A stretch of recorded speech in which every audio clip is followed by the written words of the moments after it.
de ley. ¿Cómo le va, legislador? Bienvenido, buenos días. Buen día. Muchas gracias por la invitación. Un saludo a todos que nos escuchan. ¿Cómo asume usted, doctor Diego Ordóñez, la decisión del CAL? Yo diría que no me sorprende, ¿no? No me sorprende porque había escuchado durante los días previos profusas declaraciones del lado del correísmo, del Partido Social Cristiano y del movimiento Pachaco, en el sentido pues que no calificarían la ley. Y esta era la primera conclusión. Como siempre, ¿no? Violentando todo principio de lógica y de racionalidad, luego venían las razones. Y las razones iban a ser cualquier tipo. Que no hay unidad de materia, que hay regresividad de derechos, de cualquier motivo, ¿no? No me extraña lo que ha hecho el día de ayer el CAL, con un informe ciertamente no vinculante, realizada por una unidad de gente, no conozco profesionalmente quienes la integran, pero ante la cual los proponentes del proyecto tampoco han tenido la posibilidad de discernir, digamos, razones para rebatir esa conclusión. Fue a la que se dejó constancia en el informe, sirvió para que el día de ayer este Consejo de Administración Legislativa resuelva devolver el proyecto diciendo con una moción para que se subsane, dice, ¿no? Para que se subsanen, dice, las supuestas causas de inconstitucionalidad. Insisto, Fabricio, no me extraña lo que ha sucedido y lamentable, penoso, ¿no? Que un proyecto tan importante, tan trascendente, no solamente para el proyecto y para el plan de gobierno del presidente Lasso, sino sobre todo y en particular para este gran proceso de transformación al que él ha convocado, pues no haya podido ser discutido o debatido al interior de la Asamblea. Justamente, asambleísta Ordóñez, buenos días. Se alegó que en efecto había vicios de inconstitucionalidad, que no se abarcaba una materia específica. Hemos visto que es una iniciativa que reforma más de 30 cuerpos legales. La discusión estaba, en efecto, en la unidad de la materia como tal, que pregunto yo y le consulto a usted, quizá no se prestaba un poco para la interpretación desde los diferentes puntos de vista. No hay espacio a la interpretación, ¿no? No hay espacio a la interpretación. ¿Por qué? Porque me parece que a la luz de los pronunciamientos de la Corte Constitucional que sobre esta materia ya existen, es claro que la unidad de materia no quiere decir que se ha de restringir el texto de la ley específicamente a un tema del conocimiento jurídico, ¿no? Me refiero a que se entenderá unidad de materia solo si se presenta sobre temas tributarios. Se entiende unidad de materia cuando existe pues una confluencia en un propósito específico. ¿Cuál es el propósito específico de esta ley?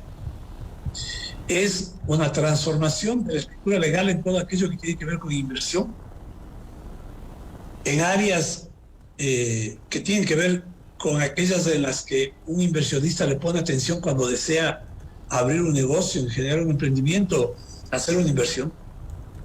¿Por qué? Porque el problema fundamental del Ecuador es ese: carencia de inversión, ausencia de inversión privada, poca sostenibilidad de actividad productiva en el mediano y largo plazo y poca sostenibilidad del empleo en el mediano y largo plazo.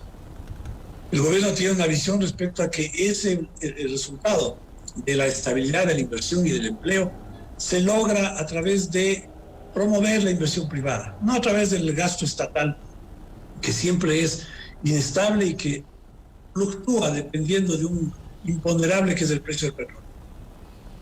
Ese es el hilo conductor de la ley. Esa es la causa que le da unidad de materia. Cuando usted va a invertir, cuando usted va a poner un negocio, ¿qué es lo que revisa? ¿Qué es lo que revisa? ¿Temas tributarios? ¿Temas laborales? En lo básico. Dependiendo del nivel o de la proyección del negocio, en temas petroleros, en temas mineros. También legislación sobre mercado de valores, también legislación sobre zonas francas. Bueno, confluye todo. Confluye todo. Cuando se pretende abrir una opción de espacios de inversión al sector privado, no es que hay que reformar una ley, hay que reformar una estructura jurídica que actualmente está montada para impedir, para bloquear la inversión privada. Y la idea es que esos diques, ¿no?, esos obstáculos, sean rotos con esta ley que pretendía precisamente el favorecer inversión y empleo. Pero no hubiese sido lo más adecuado, asambleísta Ordóñez, que el Ejecutivo envíe la parte netamente tributaria de mercado de valores y de incentivos para la inversión en una ley urgente, y en todo caso la parte laboral enviarla por la vía ordinaria. ¿No hubiese sido eso, digamos, lo más adecuado, incluso para evitar esta discusión de carácter constitucional? Yo devuelvo la pregunta, ¿por qué sería lo más adecuado? Le pregunto a usted. No, es que yo no tengo Yo no estoy afirmando, le pregunto yo a usted. Yo no creo que eso haya sido adecuado. La pregunta es, tú me estás diciendo no habría sido lo más adecuado. Es una pregunta y no una afirmación. Ahora, ayer, por ejemplo, sí, en una de nuestras entrevistas, uno de nuestros invitados decía, por ejemplo, haciendo una analogía, que tiene que ver la eliminación del IVA para los insumos de higiene femenina con la necesidad de generar empleo. Tal vez por ahí va justamente esta inquietud que le estoy planteando, asambleísta. Bueno, entonces eso no tiene nada que ver con el tema laboral, ¿no? Esa observación que me acabas de hacer no tiene nada que ver con el tema laboral. En el caso de que esa observación fuera pertinente, pues no hay relación con enviar por separado el tema laboral. El tema laboral erróneamente ha sido considerado como un tema de naturaleza social. Y el tema laboral es fundamental dentro de la política económica de un gobierno, porque tiene que ver con las condiciones para la contratación de personal, y la contratación de personal sirve para la generación de riqueza. Y la generación de riqueza tiene que ver con el crecimiento de la economía. Entonces, la parte laboral, la parte tributaria, si hace un momento, si yo voy a instalar un negocio, son temas que tengo que revisarles al mismo tiempo. Entonces, la naturaleza económica de la legislación laboral queda explicada por lo que acabo de decir. Ahora, enviar eso por la vía ordinaria, en temas, tratándose además de una situación emergente, urgente, la necesidad de crear nuevos términos de la contratación laboral para fomentar la contratación. Me parece a mí que no habría sido conveniente. Exactamente, no habría sido conveniente. ¿Qué es lo de fondo en todo esto, Fabricio? Aquí hay una agenda política. Aquí hay una evidente intención de bloqueo. No se expresa en esta ley. Se viene ¿Pero en qué se ha expresando expresado, perdón, asambleísta Ordóñez? ¿En qué se ha expresado hasta este momento esa intención de bloqueo de la que habla el gobierno nacional y que usted afirma? Bueno, tal vez ustedes deberían seguir el debate legislativo, ¿no? Y seguir de cerca todas las expresiones que los asambleístas han hecho en relación con varios temas que tienen que ver con gasto público no financiado, con incorporación del Ecuador al mundo internacional, al CIADI, al Fondo Monetario. Todo esto, en cuanto a los discursos, refleja esa intención de bloqueo. ¿Por qué? Porque persisten los dogmas y las consignas, ¿no?, en el correísmo, en el movimiento Pachacuti y a quienes se ha sumado el Partido Social Cristiano.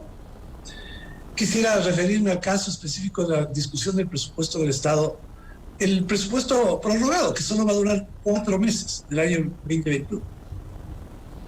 Abrió el debate el asambleísta Kronfle, del Partido Social Cristiano, que en su vida privada era dirigente empresarial y alto empresario de importantes negocios en el país. Bueno, el asambleísta Kronfle dijo que el presidente Lasso prefiere matar a los pobres por pagar la deuda. Y en los mismos términos se expresaron quienes le sucedieron en tomar la palabra del movimiento Pachacuti y del correísmo. Igualito, dijeron lo mismo. ¿Y a qué se oponían? A un presupuesto que debería ser comparado con el presupuesto codificado del 2020, en el que se establecía que había un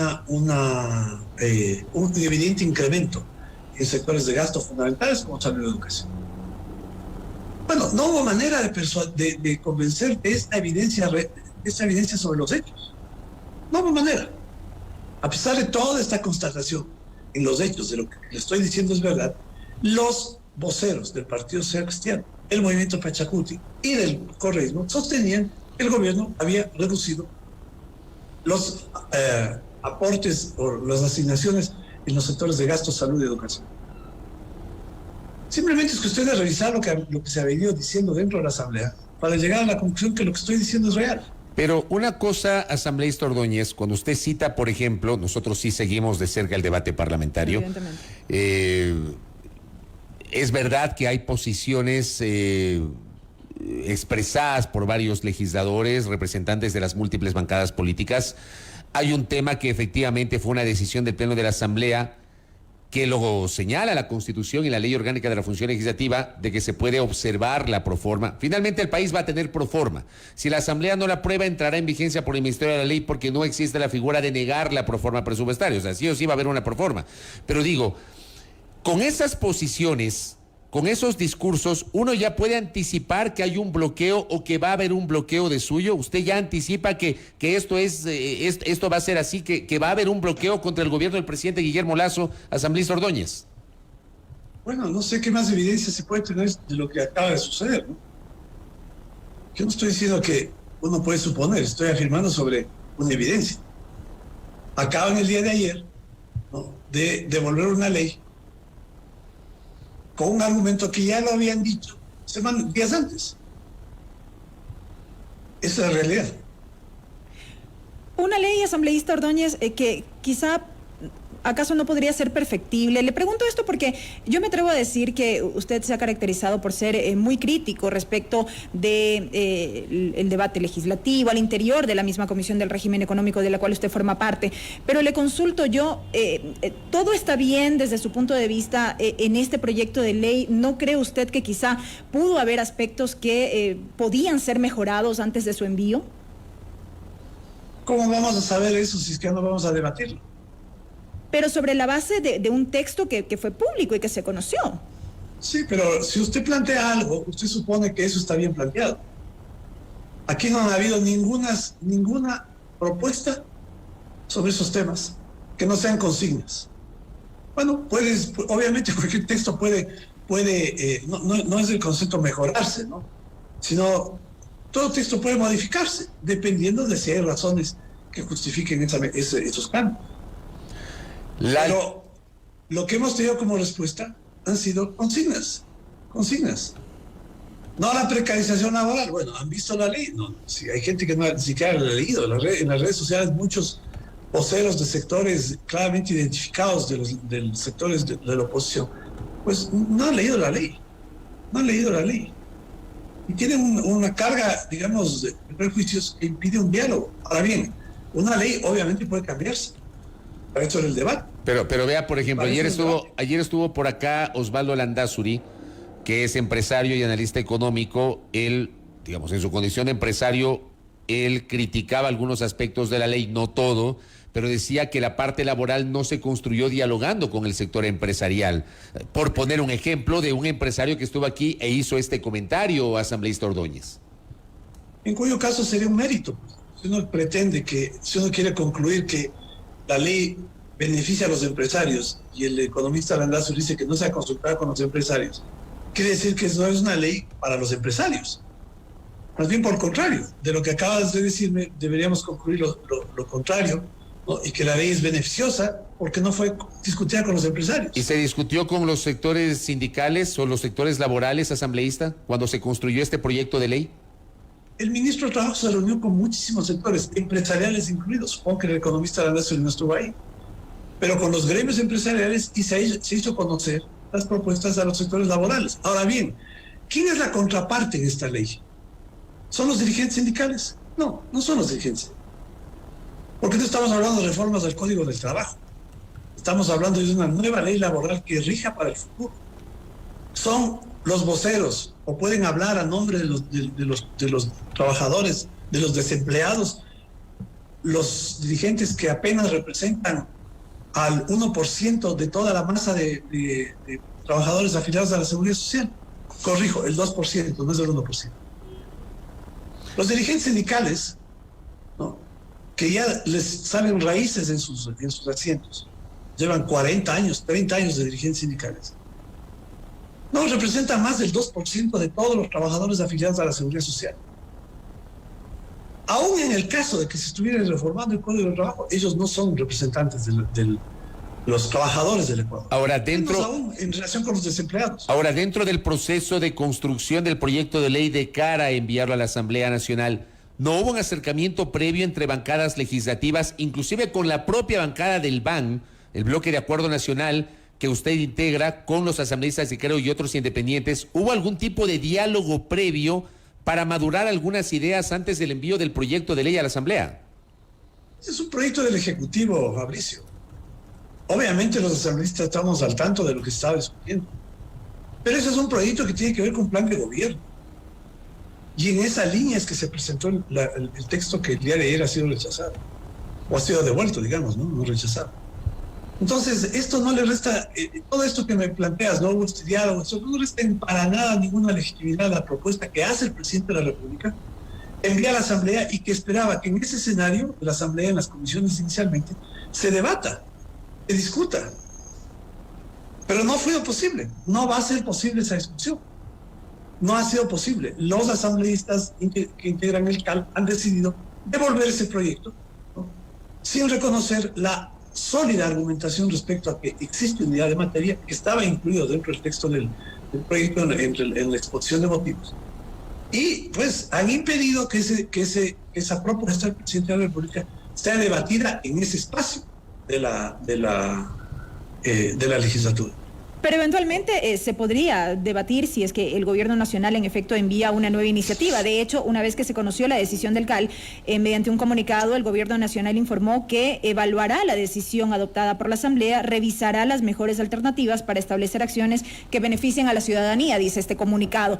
Quizá puede resultar anticipado, asambleísta Ordóñez, pero a partir de la decisión de anoche, ¿cómo están los diálogos o se había previsto este escenario para el envío de una nueva iniciativa, modificada, mejorada, no sé en qué término en todo caso aplicar, pero cómo están los diálogos al interior del gobierno para quizá insistir en el proyecto de ley? Bueno, dejemos esto en los términos que ha planteado la Secretaría de Comunicación, ¿no?, que es buscar las mejores alternativas. ¿Qué le interesa al gobierno? Le interesa al gobierno es tener esta nueva legislación, porque desde nuestro punto de vista pensamos que ese es el camino que abrirá al Ecuador a un espacio de inversión y generación de empleo. Eso es lo que nosotros pensamos. Y cuando el comunicado dice buscar mejores alternativas, hay que buscar las mejores alternativas para que ese proyecto de ley sea posible, sea viable y permita que pues surta los efectos virtuosos que esperamos. Esto pues hay que analizarlo, hay que revisarlo, ¿no?, hay que evaluar qué hacer respecto de esta decisión que toma la Asamblea. Y obviamente lo tienen que hacer el presidente junto con su frente político, ¿no? Correcto. Doctor Diego Ordóñez, gracias por el tiempo y por esta entrevista. Que tenga un buen día. A ustedes, buenos días. Gracias. Muy amable, Diego Ordóñez, asambleísta del Movimiento